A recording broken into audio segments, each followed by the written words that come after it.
والصلاة والسلام على أشرف الأنبياء والمرسلين وعلى آله وأصحابه أجمعين. اللهم رب اشرح لي صدري ويسر لي أمري واحلل عقدة من لساني يفقهوا قولي ولا حول ولا قوة إلا بالله العلي العظيم. اللهم لا سهل إلا ما جعلته سهلا وأنت تجعل الحزن إن شئت سهلا. ربي يسر ولا تعسر وآتني بالخير. أما بعد. Hadis yang ke-13, muka surat 39.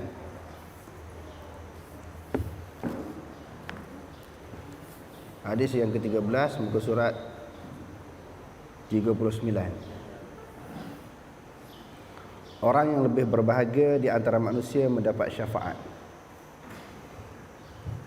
Bahagia yang dimaksudkan di sini kebahagiaan di negeri akhirat. Sebagaimana doa yang selalu kita baca, yang diajar oleh Allah Subhanahu wa taala, supaya kita sentiasa berdoa kepada Allah untuk kita memperolehi kebahagiaan dunia dan akhirat. Faminan nasi man yaqulu rabbana atina fid dunya wa ma lahu fil akhirati min khalaq. Sebahagian daripada kalangan manusia, Allah Ta'ala kata mereka hanya berdoa untuk memperolehi kebaikan, kebahagiaan, kesenangan di atas dunia sahaja, tetapi tidak ada apa-apa bahagian untuk mereka di negeri akhirat. Wa minhum man yaqulu rabbana atina fid dunya hasanah wa fil akhirati hasanatan wa qina adzabannar. Sebahagian daripada mereka pula, golongan yang kedua daripada kalangan manusia ini, berdoa kepada Allah Subhanahu wa taala untuk memperolehi kebahagiaan di dunia dan juga di akhirat.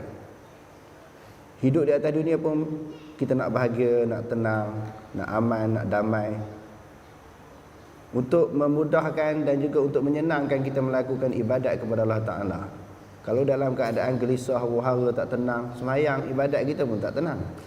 Maknanya ketenangan di atas dunia ni perlu untuk kita selesa di dalam kita beribadat kepada Allah Subhanahu wa taala. Yang keduanya kebahagiaan kesenangan di negeri akhirat, yang ni lebih perlu dan lebih penting. Kebahagiaan yang hakiki adalah negeri akhirat. Kalau tak bahagia, tak tenang, tak sengsara, ini bukan orang beriman. Tak sengsara, tak tenang, ini dia duduk di satu bahagian, satu tempat yang disediakan oleh Allah Taala, iaitu di dalam neraka. Sebab itu orang Islam dia nak kebahagiaan kepada kedua-dua negeri, lebih-lebih lagi di negeri akhirat. Dan golongan yang kedua ini yang disebut di dalam ayat yang kita bacakan tadi, bukan sahaja mereka berdoa nak kebahagiaan dunia dan akhirat, mereka juga diajar oleh Allah Subhanahu wa taala, wa qina azabannar. Ya Allah, jauhkanlah kami ataupun peliharalah kami daripada azab neraka. Kenapa nak menjauhkan diri kita daripada azab neraka? Hebat sangat ke? Dahsyat sangat ke neraka ni? Dahsyat tak dahsyat? Allah Ta'ala kata, ayat yang selalu kita baca, fama asbarahum 'alan nar. Alangkah sabarnya, tahannya mereka menerima azab neraka. Allah Ta'ala perli, tak sabar, tak tahan. Alangkah tahannya golongan ini, puak ni duduk dalam neraka. Mana ada orang tahan? Mana orang yang sanggup duduk dalam neraka? Okey, kesimpulannya nak cerita, Allah Ta'ala juga ajar kita supaya menjauhkan diri daripada neraka dan diberi ancaman-ancaman yang banyak, peringatan-peringatan yang keras terhadap daripada ayat-ayat Quran tentang perlu takut pada api neraka. Sebab itu kita dah sebut dalam pengajian-pengajian kita yang lalu, tak salah kalau kita buat ibadat kerana takut pada neraka. Orang kata tak ikhlas lah pula. Tak ikhlas pula buat sembahyang, buat ibadat ni takut neraka. Sepatutnya buat ibadat ni kerana Allah Ta'ala sudahlah. Ada orang faham macam tu. Orang yang faham macam tu orang mengaji juga. Bukan kata orang tak mengaji. Buat ibadat semata-mata kerana Allah, jangan kerana nak syurga. Jangan takut pada neraka. Tak. Quran kata salah. Syurga pun Allah Ta'ala suruh tuntut. Wasari'u ila maghfiratin min rabbikum wa jannatin arduha as-samawati wal ardu uiddat lil muttaqin. Bersegera kepada keampunan Tuhan, kata Allah, dan syurga yang terbentang luas, seluas langit dan bumi. Allah Ta'ala suruh maju, segera, pantas melakukan ibadat-ibadat untuk melayakkan diri masuk syurga. Dan banyak ayat-ayat yang suruh takut pada neraka. Fattaqun nar allati waquduha an-nas wal hijarah uiddat lil kafirin. Takutlah kamu kepada neraka yang bahan bakarannya manusia dan batu-batu yang disembah oleh orang kafir. Disediakan bagi orang kafir. Maknanya kesimpulannya tak salah kita buat ibadat dalam waktu yang sama, takut pada neraka, gerun kepada neraka. Sebab Quran suruh takut. Jadi tajuk yang kita nak bincang pada pagi ini adalah orang yang lebih berbahagia di antara manusia yang mendapat syafaat. Syafaat Nabi SAW ini banyak. Di antara syafaatnya untuk mengangkatkan darjat. Orang yang mempunyai darjat yang rendah diangkat, dengan syafaat Nabi dapat diangkat, memperoleh darjat yang tinggi di sisi Allah Subhanahu Wa Taala di negeri akhirat nanti. Dan yang kedua, syafaat orang-orang yang dimasukkan ke dalam neraka, dengan syafaat Nabi dibawa keluar untuk masuk ke dalam syurga Allah Subhanahu Wa Taala, iaitu orang yang ada iman walaupun sebesar zarrah. Sebab itu kita kena faham dan kena tahu, kena sedar, orang Islam kita ni yang ada kalimah tauhid, yang ada kalimah tauhid, yang ada akidah, yang ada pegangan dia, walaupun dia kaki ma'asi, kaki dosa, dia lebih baik daripada orang bukan Islam di sisi Allah. Kita bercakap ini di sisi Allah dan di sudut agama. Sebahagian orang dia tak faham. Dia kata ada parti yang tertentu, orang kafir ni lebih baik pada parti orang Islam ni, sebab dia ni tak rasuah. Parti kafir ni tak rasuah, orang Islam ni rasuah, hak ni baik lagi. Nak berpolitik, politik lah, kamu jangan merapu. Ini kita bercakap atas dasar agama. Ini parti rasuah, hak ni parti kafir. Walaupun dia kafir, dia tidak rasuah. Mana ada parti tidak rasuah? Sikit dengan banyak je.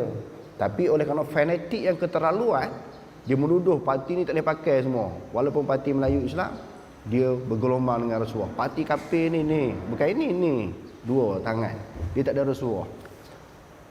Sebab tu kalau kita belajar hadis, hadirin sekalian, saya tuan-tuan dengan marah cakap ni, saya bukan orang politik. Saya nak cerita, nak tegur, bagi nasihat pada mana-mana orang politik yang terlalu kuat sehingga menghina orang Islam kita. Kamu nak fanatik kepada orang parti kafir, terpulang, tapi jangan hina orang Islam sendiri. Sebab orang Islam ni walaupun ada kalimah la ilaha illallah, man qala la ilaha illallah dakhalal jannah. Hak yang tak ada rasuah tadi, parti kafir ni masuk syurga tak? Kalau dia tak masuk Islam sampai ke mati. Kalau dia tak masuk Islam sampai ke mati, duk sembah tokong dia tu, bukan satu perhinaan.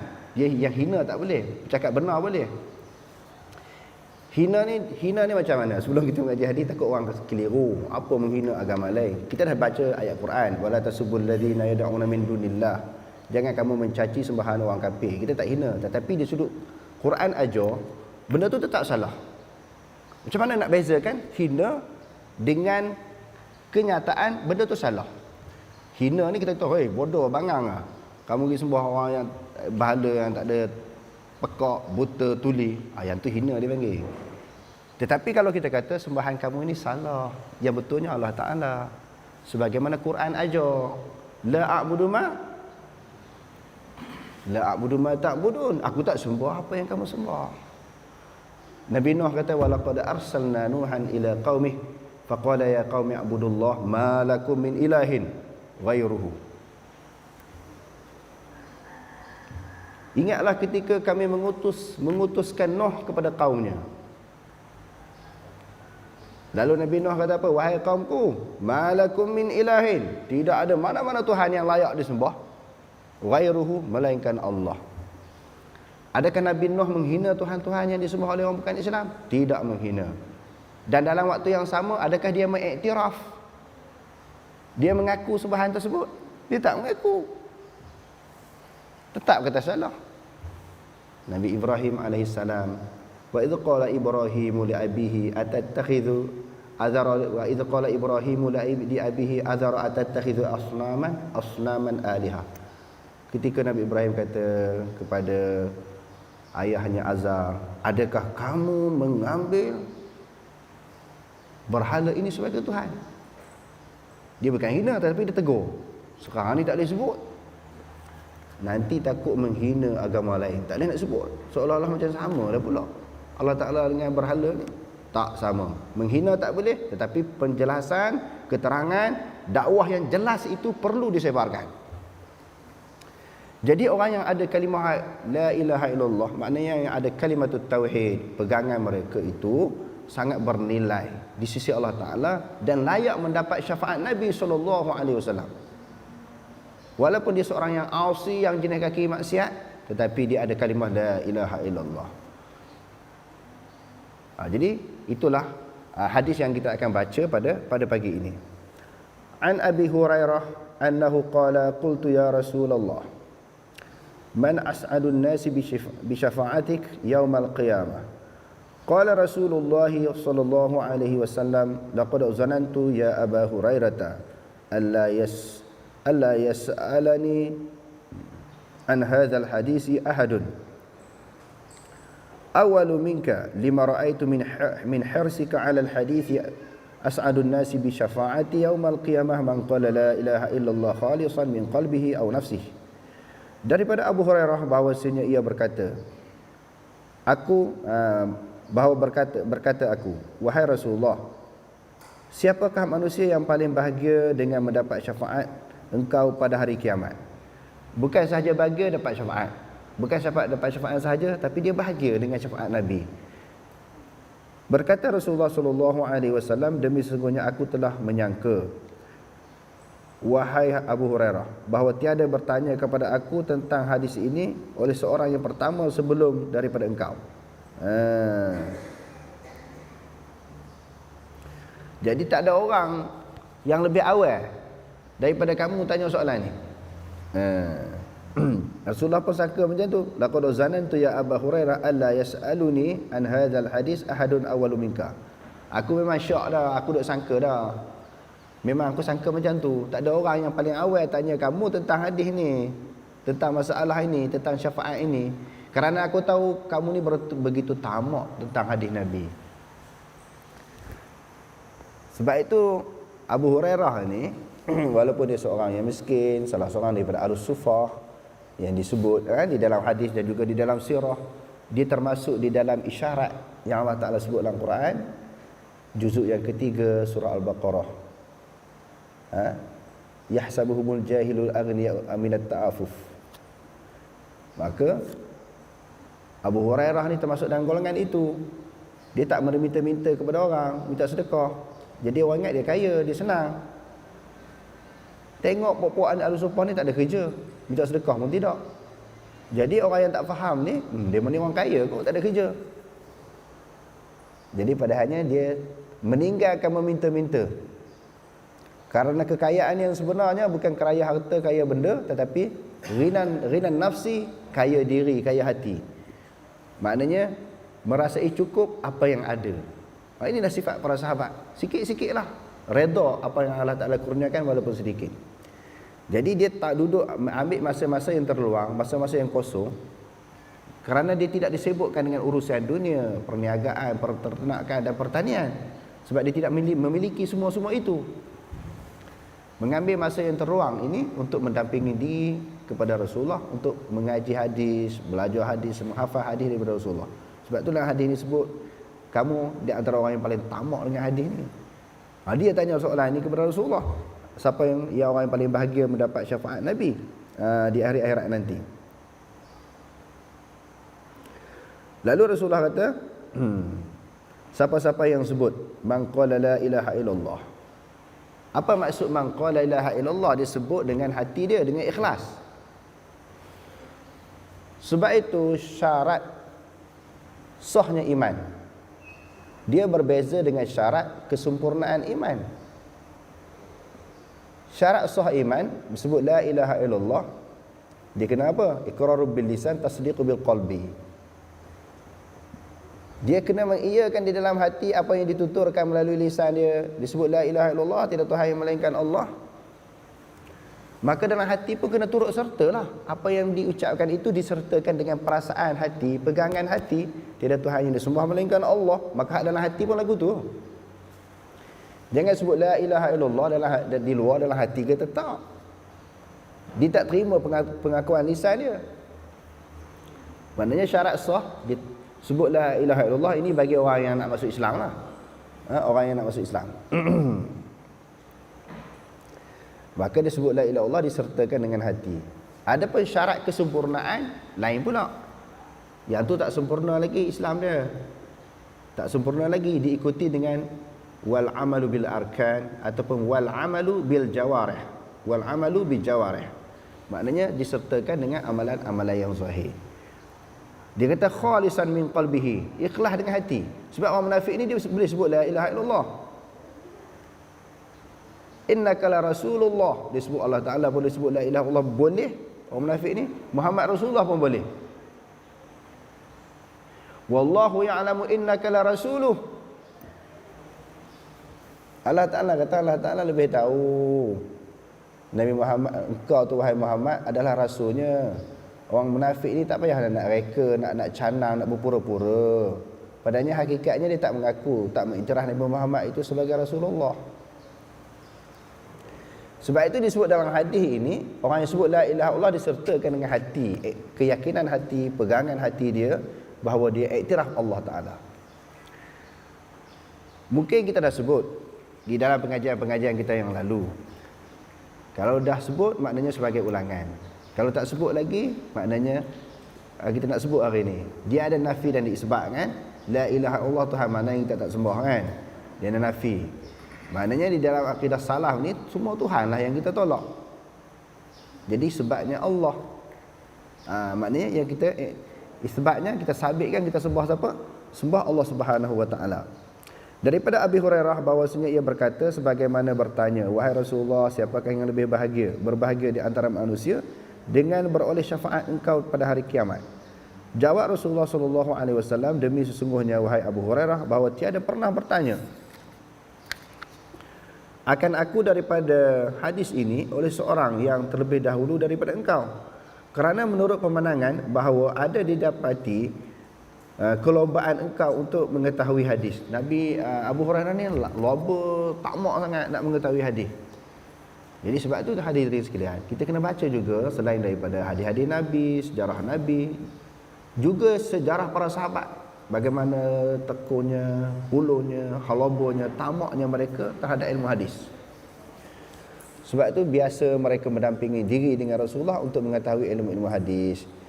Jadi oleh kerana sahabat itu juga selain daripada Nabi adalah merupakan contoh, ikutan, tauladan yang perlu kita contohi. Jadi kena ikut sahabat bagaimana kena tamak nak belajar hadis ni. Sebab Nabi kata ashabi kan nujum. Sahabat-sahabat aku seperti bintang di langit. Di mana sahaja kamu menjumpai petunjuk yang dibawa oleh mereka, hendaklah kamu ikut.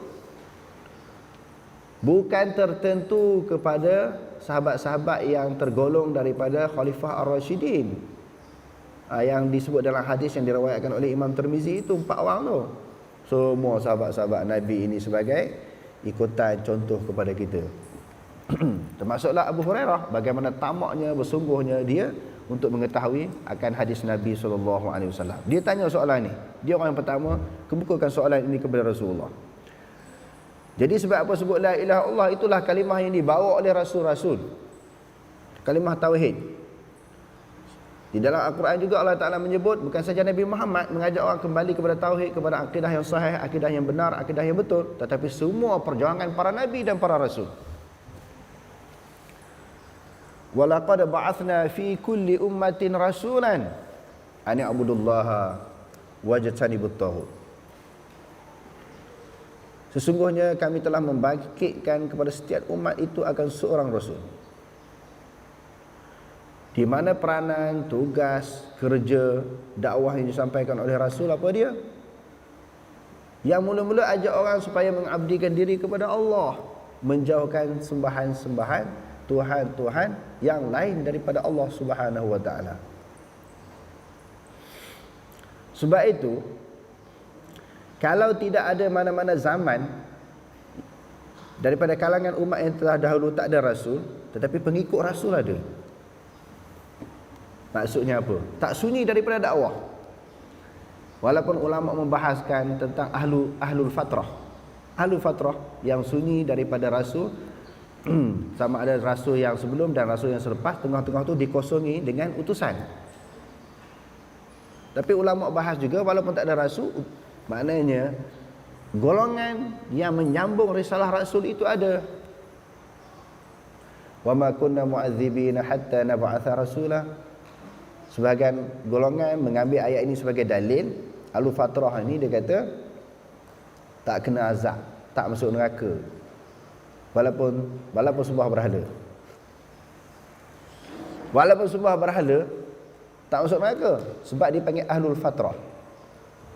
Disebut di dalam kitab Jauharatut Tauhid.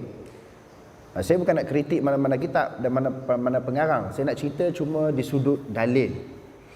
Memang sebahagian golongan, sebahagian ulama pegang macam tu. Maknanya sebelum kebangkitan Nabi ni, Nabi Muhammad, orang yang mati zaman fatrah ni masuk syurga semua walaupun semua ada. Cuma saya nak ceritakan di sudut fakta Quran dan juga hadis. Maknanya setiap zaman ni ada pesuruh dia. Kalau Nabi tak ada, pengikut kepada para Nabi yang menyambung perjuangan yang disampaikan oleh Nabi. Sebab itu disebut di dalam Kaukabul Wahhaj, syarah kepada Sahih Muslim. Ahlul fatrah ni terbagi kepada 3. Kalau yang badalu wa ghayyaru wa abadul afnama, mereka ubah tukar agama Nabi mereka, ubah tukar sembah berhala pula, hak tu tak masuk syurga. Ahlul fatrah yang macam ni dikira sesat sebab ubah agama asal.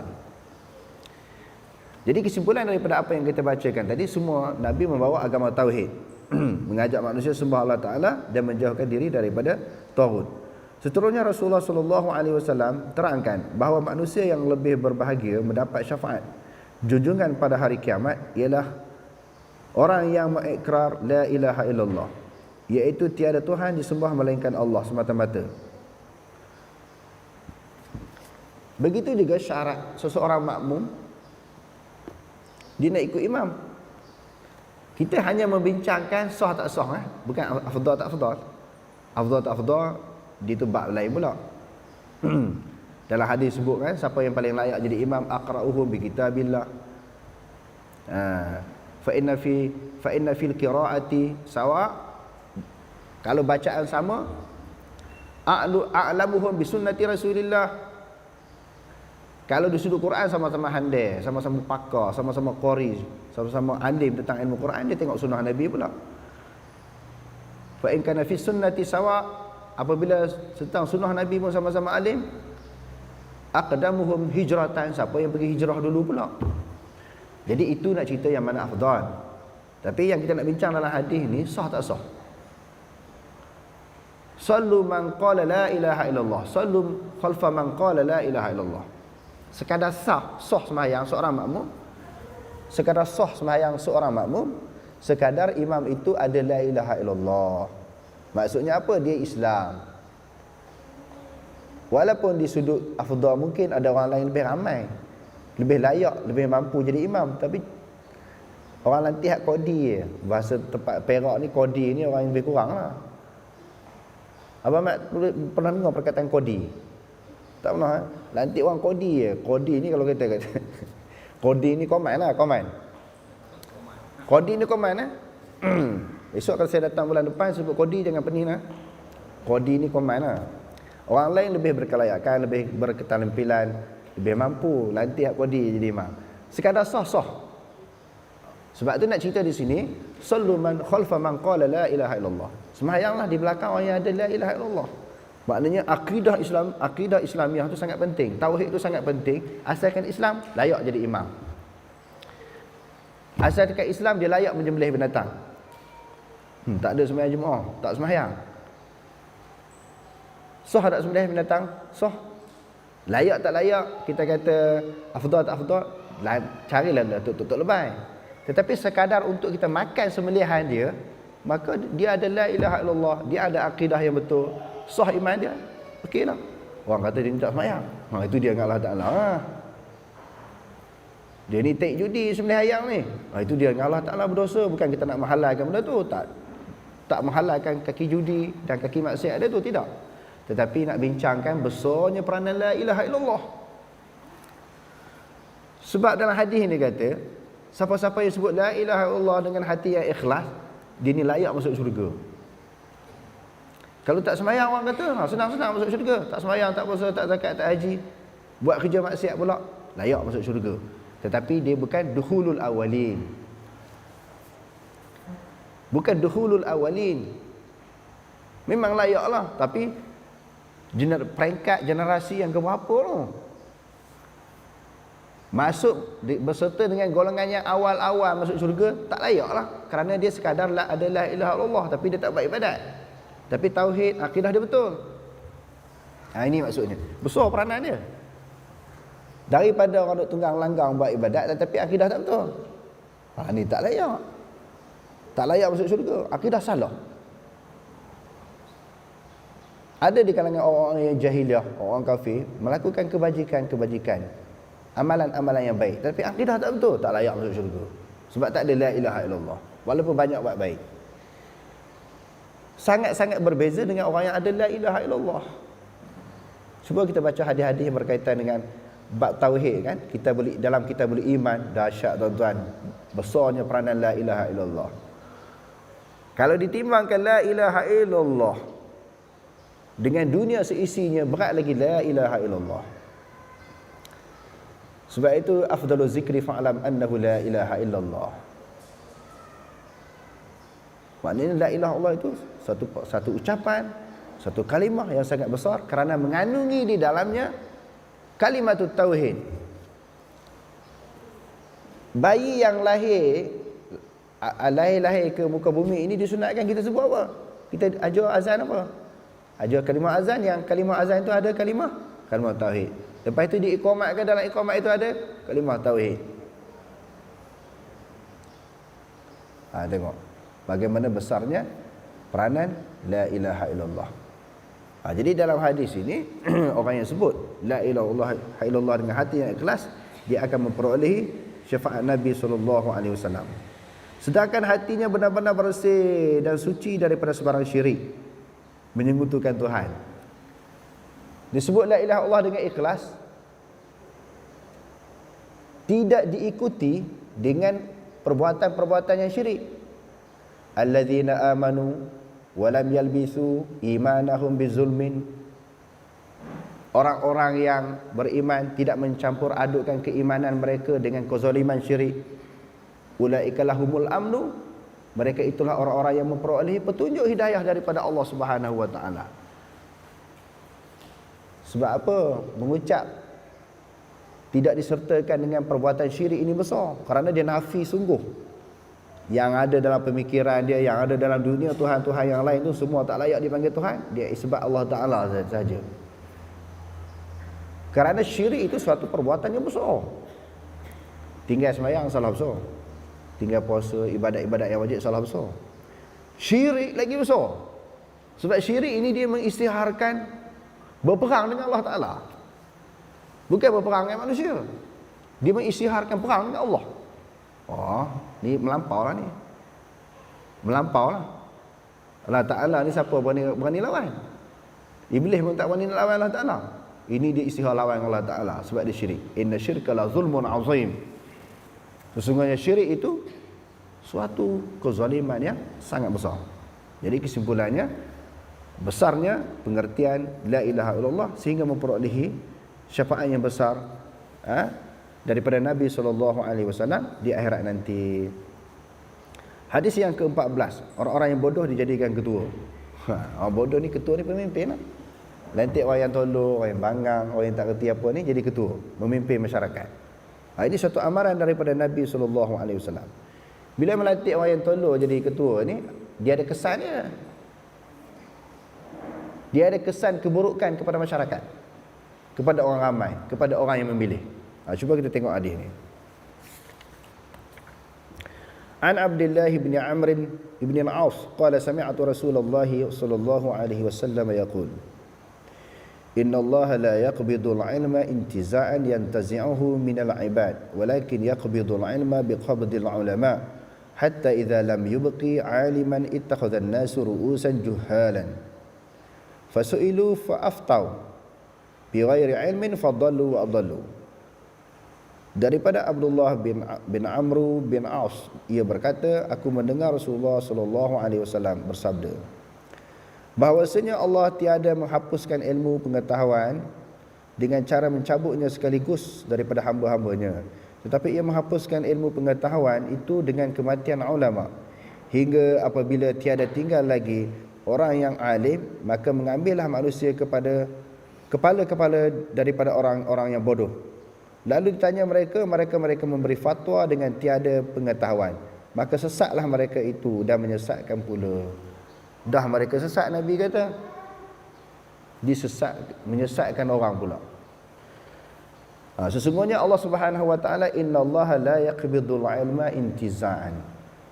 Allah Taala tak cabut ilmu tu dengan dicabut daripada dada-dada manusia begitu saja.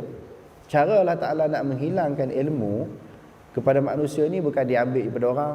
Abang Mat mengaji hari ni, ditarik, besok dah tak ingat dah. Kadang-kadang berlaku macam tu, tapi yang banyaknya bukan macam tu.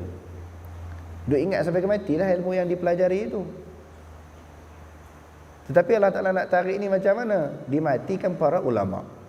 Ulama ni para pewaris kepada para nabi. Lalu orang kata patah tumbuh hilang berganti. Tak semua patah boleh tumbuh. Yang patah tu pokok kucai. Pokok apa lagi? Yang jenis patah tak tumbuh-tumbuh kan? Pokok toge. Dia patah, dia tak tumbuh dah. Memang istilah peribahasa macam tu. Patah tumbuh hilang berganti. Memanglah. Kalau hak ganti tu jadi kodi lah saya sebut tadi. Dia tak serupa hak lama. Di Perlis ni ada tokoh-tokoh yang hebat yang bawa sunnah dulu kan. Bila dah meninggal dunia, yang bawa generasi yang kemudiannya kurang sikit. Dia tak sama dah tuan-tuan. Walaupun hebat juga kita tampak tak sama lah. Macam tempat kami Syekh Idris Marbawi, tuan-tuan tahu kan. Siapa-siapa yang mengaji sekolah agama tak tahu Syekh Marbawi ni kau mana.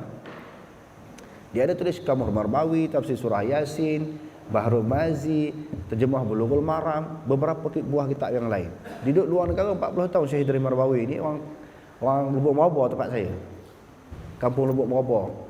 Dan Syekh Idris Marbawi lahir di situ dan dikebumikan di perkampungan Lubuk Merabah. Nak cerita Syekh Idris Marbawi ini bukan saja di Nusantara, ni orang Arab mengenal dia. Saya ada seorang sahabat jadi pensyarah di USAS, Universiti Sultan Azlan Shah di Kuala Kangsar. Nama dia Abu Alak daripada Syria. Dia kata, kamu kenal tak mana-mana anak murid Syekh Idris Marbawi? Aku nak ambil belajar hadis dengan dia. Saya tanya, macam mana kamu kenal? Orang Arab memang kenal dia. Ulama-ulama di negara kenal Syekh Idris Marbawi ni. Orang Perlis tak kenal, kau mana? Nak ceritanya tuan-tuan, orang Ajam dia buat kamus bahasa Arab. Dan bila dia meninggal dunia, siapa boleh ganti? Tak ada lah. Sebab tu saya kata patah tumbuh memang hilang berganti, tapi tak ganti tu tak sama dengan hak asal. Jadi Allah Subhanahu Wa Taala nak tarik ilmu ini, dia tarik dengan kematian ulama. Seorang ulama meninggal dunia. Jadi hak ganti tu tak sama. Cuba tuan-tuan tengok kitab masing-masing. Saya nak hurai sikit masalah. Dia kata hatta idza lam yubqi daripada perkataan abqa, yubqi. Ada huruf ya di situ. Kalau yubqi maknanya Allah Taala mengekalkan. Dia kena baca aliman. Kadang-kadang kita silap baca. Kadang-kadang orang baca yabqa. Kalau yabqa alimun. Alimun itu jadi fa'il dia. Tidak tinggal oleh orang alim. Lam yabqa alimun. Dia kena baca alimun. Kalau lam yubqi abqa yubqi, maknanya aliman. Allah Ta'ala tidak mengekalkan akan orang alim. Mana-mana orang alim. Bila orang alim dah tak ada, lalu manusia ni lantiklah ru'us, maknanya ketua-ketua. Asalnya roksun. Roksun ni makna apa? Pak Mahdi kata kepala dia kata kan. Pak Mahdi ni baca bahasa Arab. Kepala ni duduk di atas ke di bawah? Atas lah kepala kan. Kepala ni duduk di atas. Jadi kepala ni di Arab dikira dipanggil sebagai ketua lah. Ketua ni duduk di atas, pemimpin lah. Jadi jamak dia ru'us, kepala-kepala, maknanya pemimpin-pemimpin. Jadi manusia nak lantik pemimpin, bila orang alim tak ada, dia lantiklah pemimpin-pemimpin yang juhal. Bukan jahilun, jahiluna. Jahil dengan juhal, apa makna? Apa beza? Jahilun, jamaknya juhala. Dengan juhal, apa beza tuan-tuan? Kalau jahil, jahil lah. Juhal ni sirah mubalaghah. Sangat jahil. Bukan saja jahil, sangat jahil. Sangat jahil kalau kita terjemahkan dalam bahasa Melayu yang betulnya macam apa dia? Sangat jahil ni bangang lah. Marah. Sebut bangang ni merah muka. Kamu ni bangang. Tapi kamu ni jahil lah. Dia senyum. Kamu ni jahil betul lah. Oh, aku jahil, tak apa. Kamu ni bangang. Ha? Cakap elok sikit. Maknanya sebut bangang cukup marah. Sebenarnya juhal lah tu. Jadi manusia akan lantik orang yang bangang menjadi pemimpin. Bila dilantik menjadi pemimpin, maka fasu'ilu. Orang tanya dia. Saya sekadar terjemah je ni. Saya tak hurai pun. Lantik orang pemimpin jadi bangang, dia kata lalu su'ilu. Orang tanyalah dia sebab dia ketua.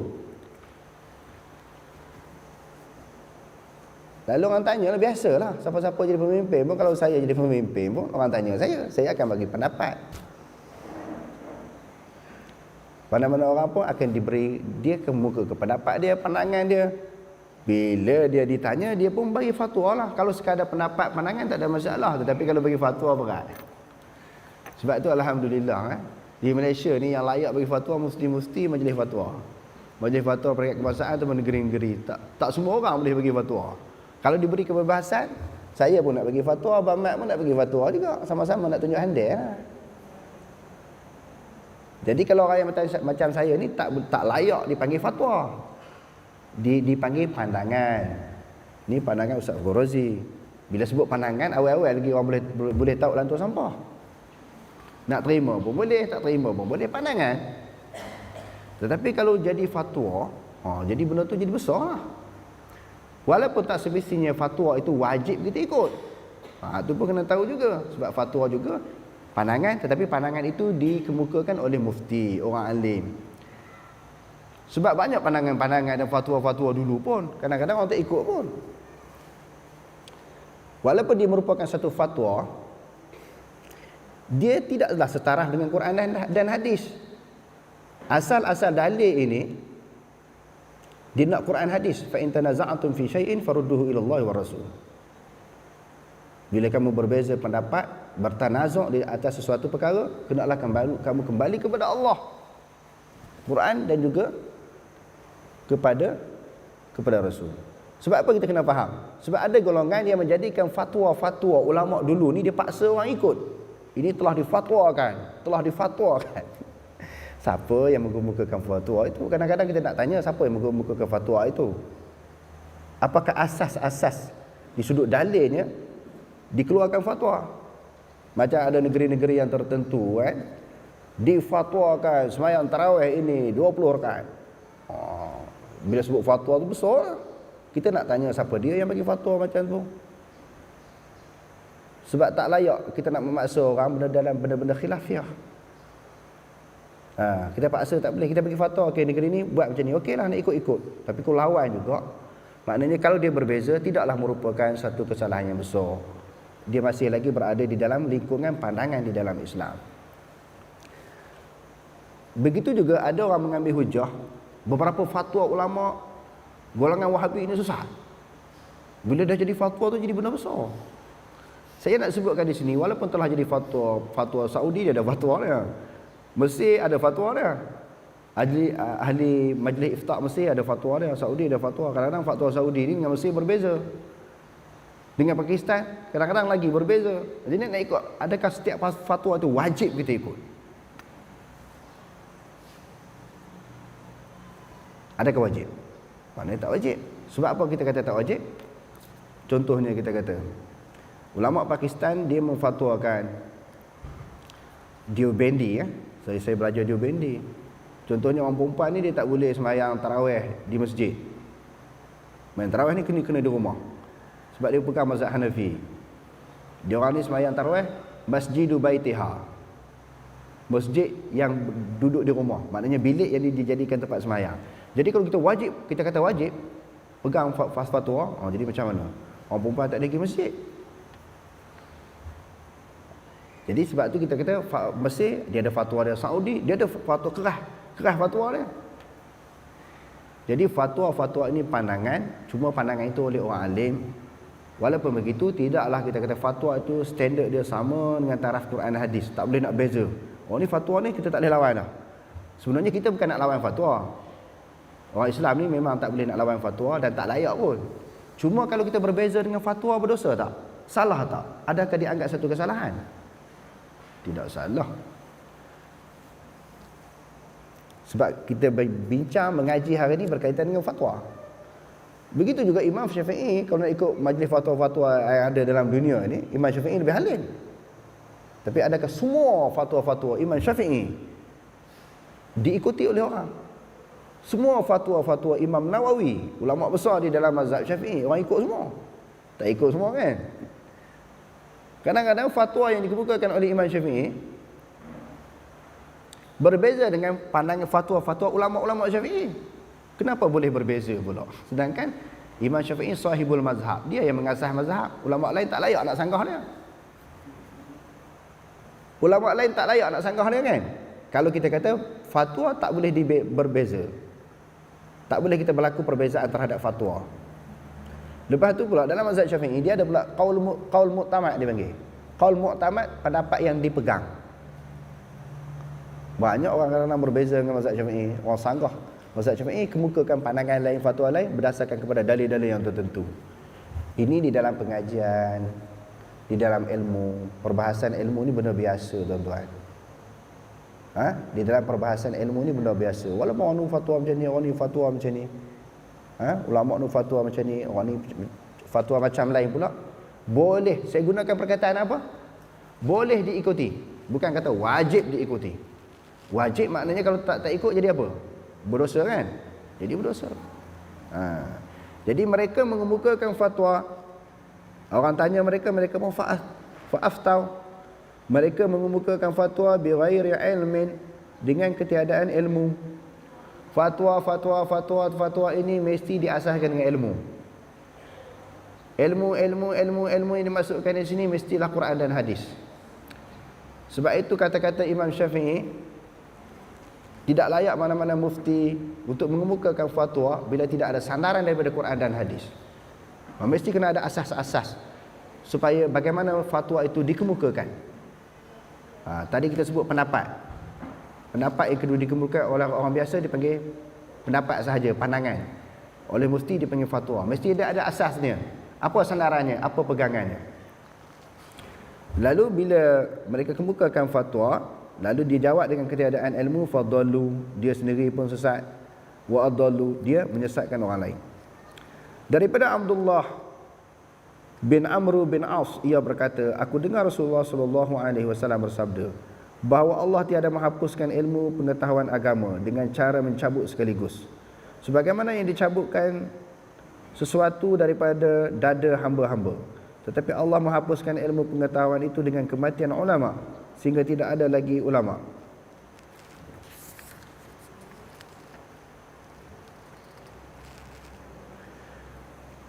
Maka di waktu itu mengambillah manusia untuk dijadikan kepala-kepala.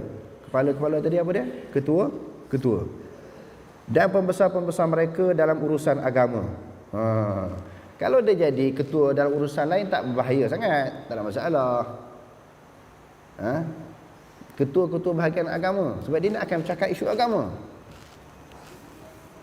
Kalau dia nak jadi ketua-ketua dalam bidang lain, urusan lain yang tidak ada sangkut paut dengan agama, tak ada masalah lah.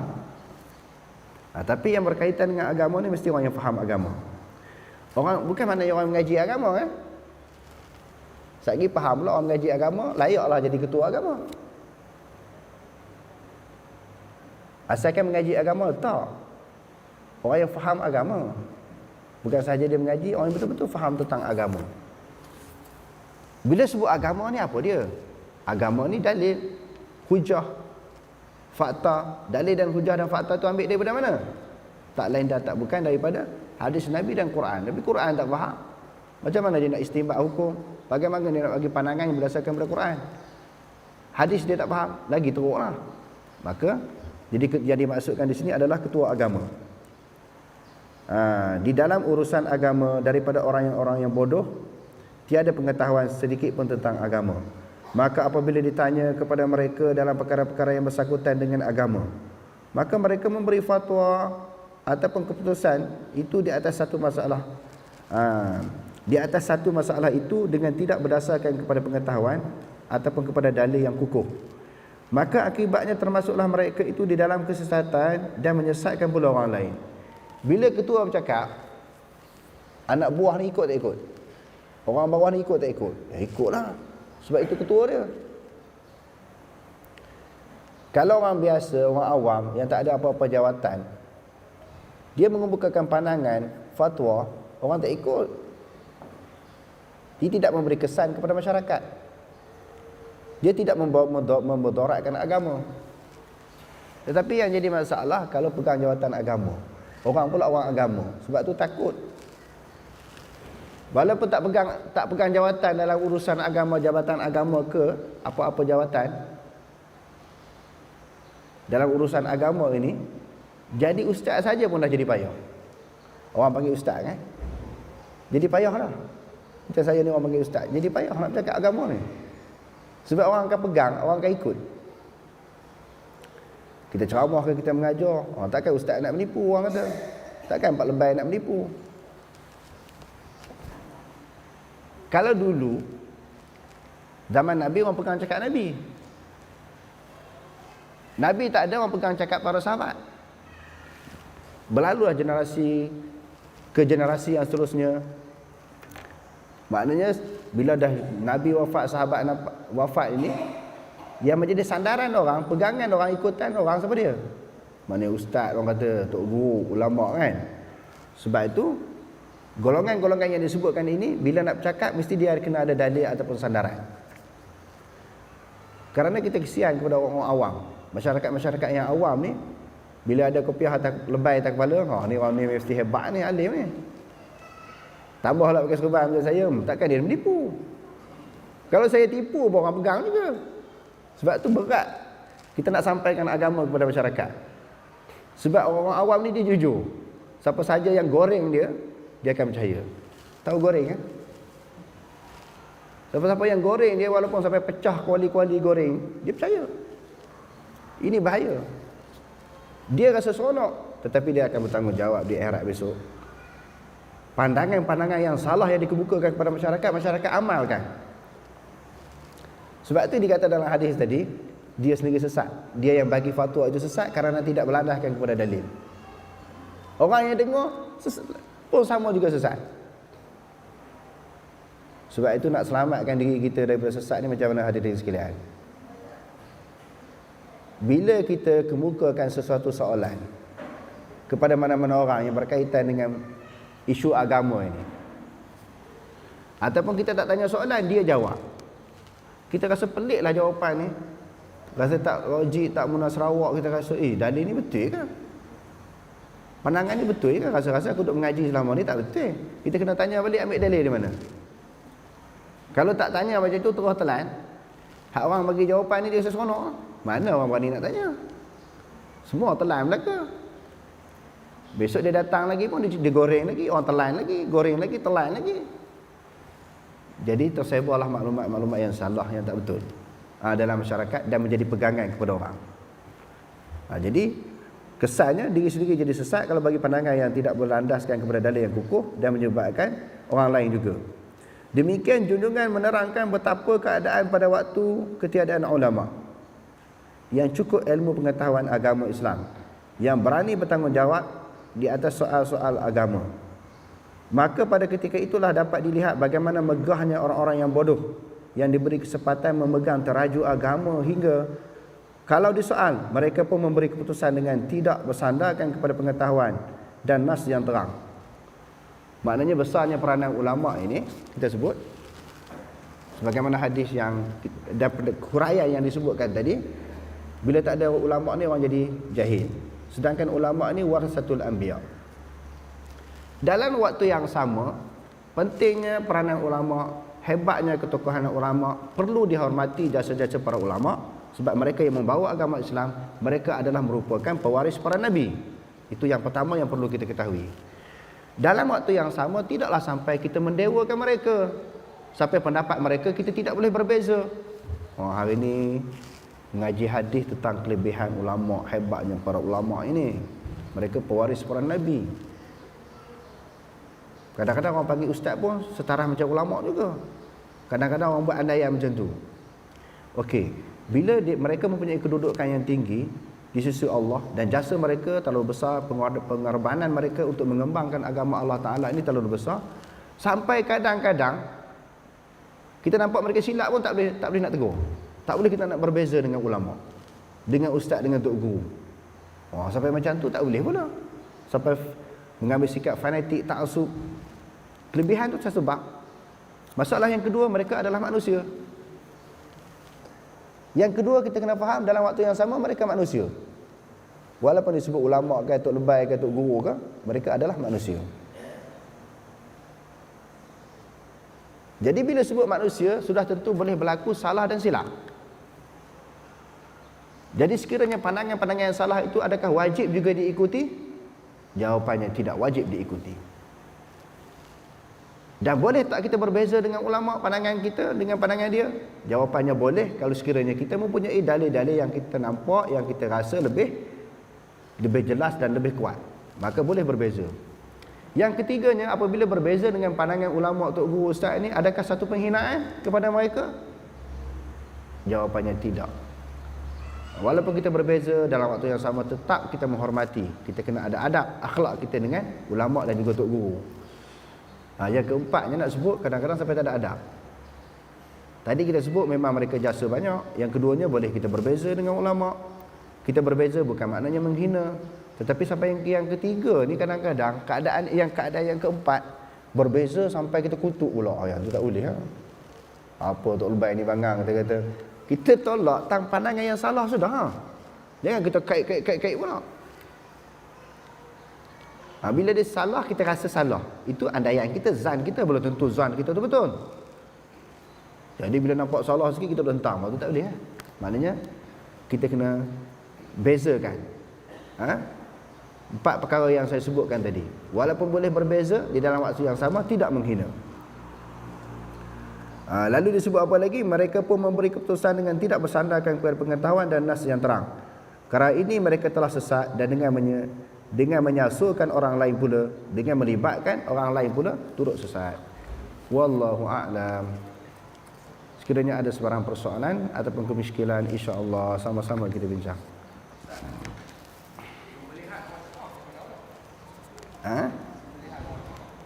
Sembelihan orang Syiah. Boleh makan, tak boleh makan. Itu apa makna tanya itu kan? Kita boleh makan ke ataupun dia boleh makan? Jadi kalau dia sembelih, sudah tentu dia boleh makan lah. Bagi etika dia sah lah sembelihan tu kan. Bagi kita pula.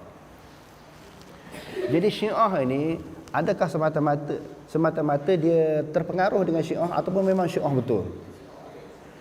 Okey. Pertamanya Syiah tu betul. Bagaimana etikad dia? Di sudut asasnya, kita kata di sudut dasar yang umum, kalau Syiah yang betul-betul Syiah ni bukan Syiah yang sekadar melebihkan Sayyidina Ali. Syiah yang sekadar hanya sayang kepada Sayyidina Ali, menafikan orang lain layak jadi khalifah, yang tu tak menyebabkan akidah. Kerana Sayyidina Ali adalah merupakan salah seorang daripada Ahlul Bait, lalu dia sanjung Sayyidina Ali lebih daripada sahabat-sahabat yang lain, dalam waktu yang sama tidak mengkufurkan sahabat yang lain. Jadi kalau Syiah ini sekadar kita kata melebihkan Sayyidina Ali tidak murtad. Tetapi kalau yang dimaksudkan daripada soalan tadi Syiah yang sesat, murtad lah. Jadi apabila berkaitan dengan isu akidah, kita kena soal dia dulu. Tak boleh kita kata dia ni Syiah, tu kafir. Bila kafir, sembelihan dia tak boleh makan. Kerana berkaitan dengan akidah ulama-ulama ahli sunnah wal jamaah, dia terlalu teliti di dalam nak menentukan dan di dalam nak menghukumkan seseorang itu murtad. Kerana berkaitan dengan akidah ni benda seni, benda halus yang perlu kepada perincian, perlukan kepada waspada. Berdasarkan kepada hadis yang diriwayatkan oleh Imam Muslim, bila sahabat ini mendekati mengepung beberapa orang kafir di dalam peperangan, mereka selendar. Mereka sebut qala la ilaha illallah. Mereka sebut la ilaha illallah. Sebagian sahabat pancung, termasuk Khalid Al-Walid. Lalu orang mengadu kepada Rasulullah, kenapa pancung orang sebut la ilaha illallah? Innama qalaha ta'awuzan. Mereka ini sebut sekadar pura-pura je, takut dekat pedang lah. Bukan kerana nak mengucap sangat. Lalu Rasulullah tanya, asyaqaqta an qalbihi, adakah kamu belah dada dia tengok dia ikhlas tak ikhlas? Okey, daripada hadis ini nak kata orang kafir ni dia kena cek dulu, kena bahas dulu. Apa pegangan dia, kita tanya sendiri. Contohnya kita kata dalam kumpulannya memanglah tolak Quran, tapi dia sendiri tolak ke tak? Dia sendiri tu. Kalau sebut Syiah ni orang tak main Iran kan? Adakah orang Iran sama mempunyai etikad yang sama tolak Quran? Mengkafirkan semua sahabat? Hak tu kena cek, kena bedah siasat. Sebab ulama di sunnah ni dia teliti. Kerana di Iran itu sendiri, sebahagian sahabat-sahabat saya yang belajar dulu orang Iran. Bila duk sembang dengan dia, bincang dengan dia, dialog dengan dia, Iran itu sendiri majoritinya Syiah dan segelitinya Sunni. Mazhab Syafi'i pun ada di Iran ni. Itu yang pertama. Yang keduanya pula, adakah rakyat Iran keseluruhannya berpegang kepada akidah yang dipegang oleh mak bapak dia? Yang tu pun kita kena pasti juga. Kerana setelah diterangkan ulama-ulama dalam dunia ni seperti Adnan Or berdebat dengan ulama Syiah ni, termasuk Al-Hasan At-Tijani itu, Ahmad At-Tijani, tokoh Syiah zaman sekarang yang kata hebat tu pun dia KO tumbang dengan ulama-ulama Sunni. Mereka sendiri pun dah berubah, dah tak yakin dengan pegangan Syiah itu sendiri. Sebab mereka tidak boleh mempertahankan akidah mereka bila berdepan dengan ulama-ulama Sunni. Jadi kesimpulannya ada yang dah berubah, ada yang dah tak pegang walaupun lahir daripada kalangan Syiah, keluarga Syiah. Jadi untuk menentukan sembelihan dia boleh makan tak makan, kita kena tanya dulu lah. Kepercayaan kamu terhadap Quran macam mana, kepada Nabi macam mana. Jadi bila jelas beberapa perkara yang termaksud al-ma'lum min ad-din bid-darurah, ma'ulima min ad-din bid-darurah, pengetahuan yang umum pada agama ini jelas, maka kita boleh makan walaupun dia Syiah. Jangan silap faham, bukan semua Syiah. Syiah yang kita kata tak ikut dah agama asal dia, pegangan asal dia. Jadi nak pukul semua, saya tak berani lah. Kalau bagi saya tak berani, saya kena soal siasat dulu. Kalau saya nak kena tanya dulu, pegangan kamu macam mana. Bukan kata ya, itu sesat tu. Itu atas nama dia, Rafidah, Syiah yang melampau kan. Termasuklah pegangan mereka tolak Al-Quran, mengkafirkan sahabat kan. Jadi oleh kerana mereka pun dah bercampur di sudut pegangan dia, kita kena bedah siasat, kena tanya dulu bagaimana pegangan-pegangan akidah-akidah yang berkaitan dengan perkara asas. Kalau kita kata, sahabat ni memang kafir, dia kata, Quran ni tak cukup lah 30 juzuk tu, ada Quran lain lagi, yang tu kafir kalau yang tu kafir, maka sembelihan mereka tak boleh makan lah. Jelas lah kafir. Tapi nak pukul semua tak boleh. Dan yang seterusnya, kalau kita baca fatwa Qardawi dalam fiqh semasa dia, orang tanya dia berkaitan dengan komunis. Di sudut umum, komunis kafir lah, menolak kepercayaan kepada Allah, kepada Tuhan, kepada kewujudan Tuhan, kewujudan Allah. Tetapi dalam individu yang duduk dalam kumpulan komunis bukan mempunyai pegangan yang sama. Dan saya tidak bermaksud untuk mengiktiraf komunis sebagai pengganah, bukan bermaksud itu. Saya nak cerita hukum saja. Orang kata, Ustaz ni sokong lah nak iktiraf komunis sebagai pejuang. Aku tak sokong. Tapi nak ceritanya, adakah semua komunis itu kafir? Yusuf Qardawi kata, kumpulan itu kafir, individu-individu yang berada di dalam komunis itu bukan semuanya kafir. Kadang-kadang orang masuk dalam kumpulan komunis, dia bukan berpegang kepada ideologi komunis. Ideologi komunis itu dia tak pegang, sekadar nak bergabung untuk memperoleh senjata. Dapat senjata, dia nak lawan penjajah-penjajah yang lain. Ini berlakulah. Kalau kita baca sejarahnya kan, tanya orang tua-tua yang kadang sejarah ni pun orang tulis boleh jadi berubah, boleh jadi fakta itu tak betul. Macam Rashid Maidin, orang sebut, saya tidak mengiktiraf dia, tapi mengikut kenyataan orang-orang yang kenal mereka ini. Samsyah Fakih mengaji di Gunung Ihya Semanggul, mengaji sekolah agama. Kenapa duduk dalam komunis? Ada juga, bukan semua, segelintir orang-orang yang duduk dalam komunis ini, mereka sekadar nak memperoleh senjata, nak lawan penjajah orang putih. Ada individu-individu yang kecil, sebilangan kecil yang duduk di dalam komunis yang macam tu. Tapi mereka masih Islam. Mereka masih Islam. Jadi yang pertamanya, supaya tidak keliru dan tidak salah faham, saya tidak mengiktiraf komunis. Tetapi saya nak sebut di sini bahawa bukan semua orang yang duduk dalam kumpulan komunis itu kafir. Sebab Yusuf Qaradawi kata, kita menghukum di atas kumpulan. Kita hukum kumpulan komunis, kafir. Kita menghukum kumpulan Syiah, kafir. Tetapi individu-individu yang ada dalam kumpulan mereka kena bedah siasat. Allah tanya, betul tak akidah dia yang bercanggah dengan akidah Islamiah? Contoh yang ketiga, Allah Ta'ala sebut dalam Quran, dalam fatwa Yusuf Qaradawi itu disebut, ada golongan ataupun individu yang buat macam ni, dia masuk neraka. Innal ladzina ya'kuluna amwalal yatama zulman innama ya'kuluna fi butunihim nara wa sayaslawna sa'ira. Surah An-Nisa. Sesungguhnya orang yang makan harta anak yatim, tidaklah dia makan melainkan api neraka, dia akan ditarik, dicampak masuk dalam neraka. Siapa yang makan harta anak yatim, dia masuk neraka. Tapi ayat ini cerita umum, siapa-siapa yang makan harta anak yatim, dia masuk neraka. Si A ni makan harta anak yatim, kita tak bolehkah kita tentukan kamu ni confirm masuk neraka? Tak boleh. Sebab apa? Quran kata siapa-siapa yang makan harta anak yatim masuk neraka, tiba-tiba dia ni memang makan harta anak yatim. Macam mana pula tak boleh kata dia masuk neraka? Okey, apa maksudnya? Bagaimana untuk kita faham masalah ini?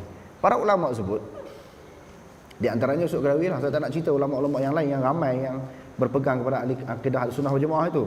Para ulama menyebut ini satu kesalahan yang dia buat. Mungkin ada kebaikan-kebaikan yang lain yang tertentu yang dia buat dapat menghapuskan kesalahan yang makan harta anak yatim itu tadi. Sebab tu tak boleh nak takyinkan, nak confirmkan dia masuk neraka. Mungkin ada kebaikan yang tertentu yang Allah Ta'ala kasi ayat, wa huwa arhamur rahimin. Allah Ta'ala itu maha pengasih lagi penyayang.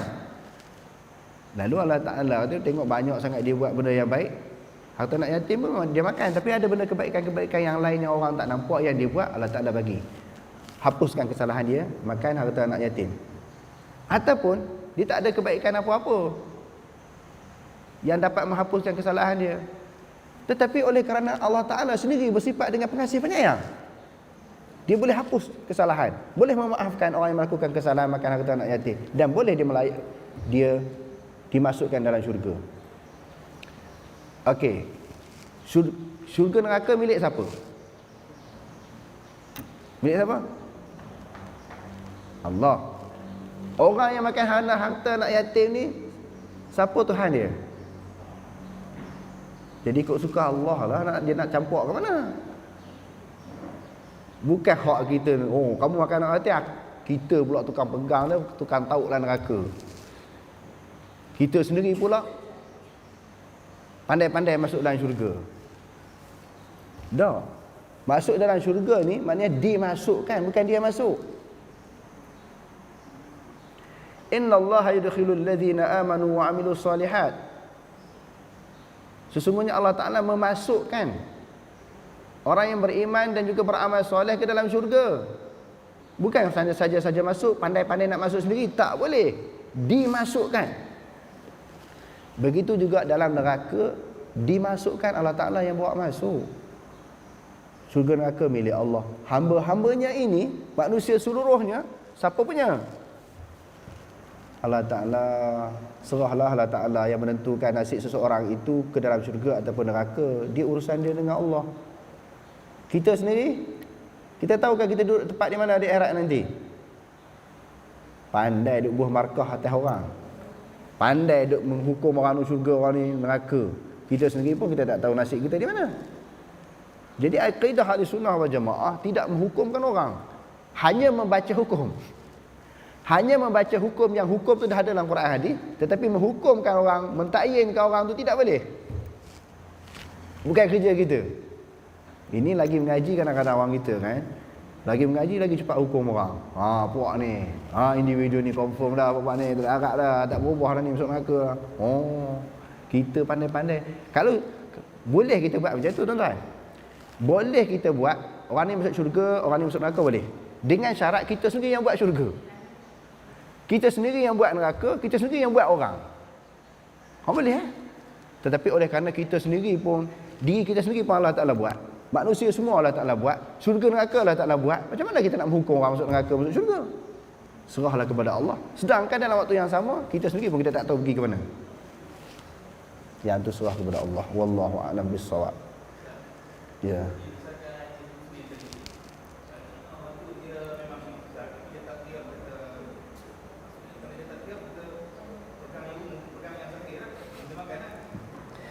Kalau isu masalah taqiyah, Syiah ni taqiyah ni berpura-pura tipu.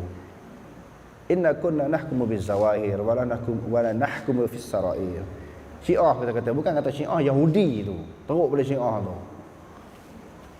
Tiba-tiba dia taqiyah la ilaha illallah, kita bukan hukum zahir. Ada pun akidah dekat dalam tu serah kepada Allah.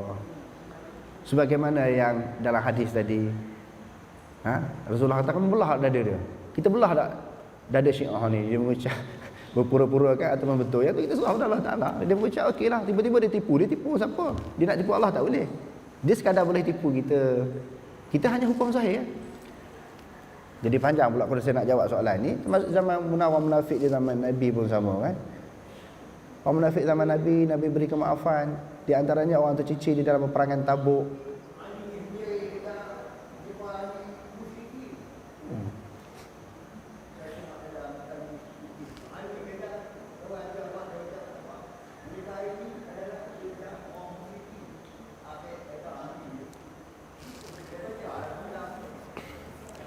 Jadi maknanya munafik ini dia berpura-pura, dia tak jelas. Kalau kafir kan, kita kata kafir musyrik itu jelas. Akidah dia rosak kan, dia terang-terang dia sembah berhala, sembah tokong tu dalam keadaan terang. Ada orang munafik ini dia muzabzabin. Dia tidak masuk orang beriman, dia tidak masuk orang kafir. Pergi kepada orang beriman dia kata dia orang beriman, pergi ke kafir dia kata orang kafir. Tetapi kalau Rasulullah SAW sendiri, yang terakhir saya jawab ni ini soalan terakhir. Kalau ada soalan lagi di masa minum-minum orang, kita boleh bincang.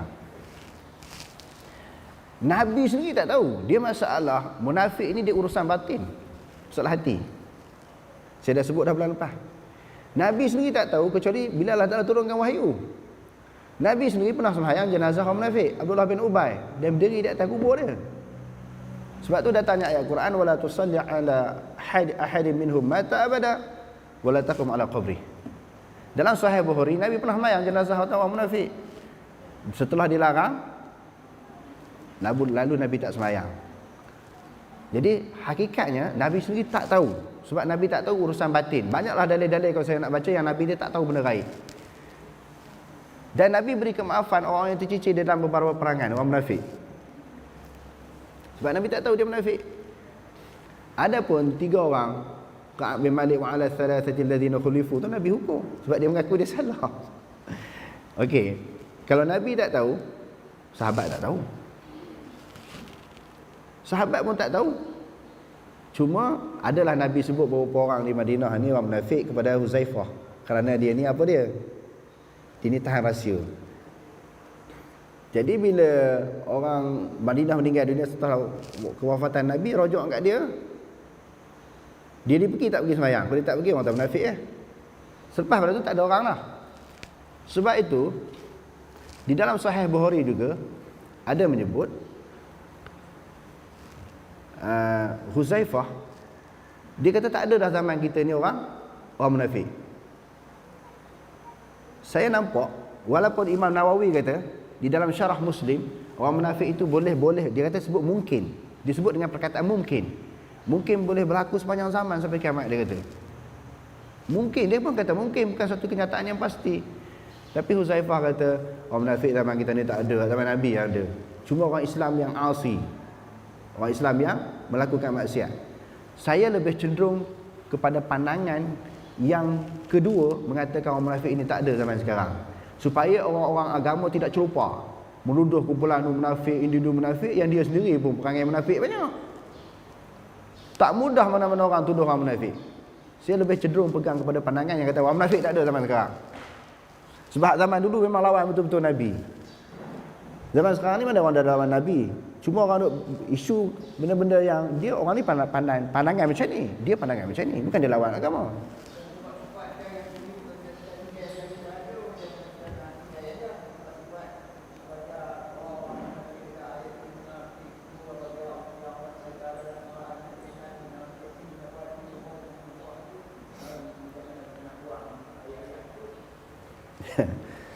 Pak Mahdi kata macam mana nak buang innal munafiqina fi darkil asfali minan nar, innal munafiqina fi darkil asfali minan nar. Nak buang lah mana? Ayat mana boleh buang?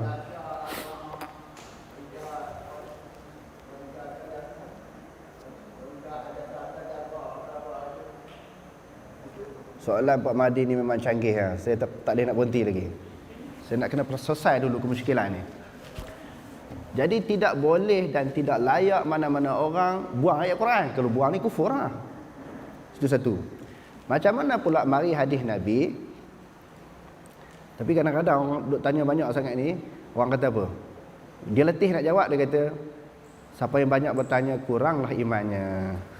Tapi saya tak kata macam tu kan. Tuan-tuan tanyalah macam mana pun, saya boleh jawab, saya jawab. Okey. Saya ingat dah ayat tadi. Ayatul munafik salasatun. Wa idza tumina khana, wa idza wa'ada akhlafa, wa idza khasama fajara. Ciri ataupun tanda orang munafik ini ada 3. Ada riwayat ada 4, ada riwayat kata 6. Sebenarnya banyak ciri-ciri munafik ini. Bila diberi amanah dia khianat. Bila dia berjanji dia mungkir. Bila dia berdebat dia melampau. Mesti nak menang. Bercakap wa idza hadatha kadzaba, bila bercakap dia tipu. Orang duk kait lah, tak menepati manifesto dan sebagainya kan. Sebenarnya begini, itu dipanggil nifaqul fi'li, bukan nifaqul qalbi. Tuan-tuan boleh bacalah pandangan-pandangan ulama di dalam menghuraikan hadis ini. Dia kata nifaqul fi'li, maknanya munafik di sudut perbuatan, bukan nifaqul qalbi, bukan munafik hak ada di dalam hati hak sebagaimana zaman Nabi tu. Macam Abdullah bin Ubay bin Salul dengan golongan yang sewaktu dengannya. Bukan macam tu. Hak tu terang-terang memang lawan sungguh. Maknanya di zaman sekarang ni ada munafik. Munafik apa? Munafik perbuatan. Janji tak tepat. Tengkuar mesti nak menang. Hak tu kita pun ada. Ciri-ciri itu bukan duk kata ke orang. Kita pun kadang-kadang ada. Mesyuarat pukul 10, datang pukul 11.30. Mengaji pukul 9.30. Datang pukul 9.31. Tak boleh dah walaupun seminit. Macam mana janji esok mengaji pukul 9.30 dia datang pukul 9.31. Kira sifat munafik lah walaupun seminit sebab tak tepat. Jadi benda tu ada semua orang. Yang kata innal munafiqina fid darkil asfali minan nar itu maknanya nifaqu qalbi, dia kata. Munafik dia sudut kepercayaan hati, akidah dia salah.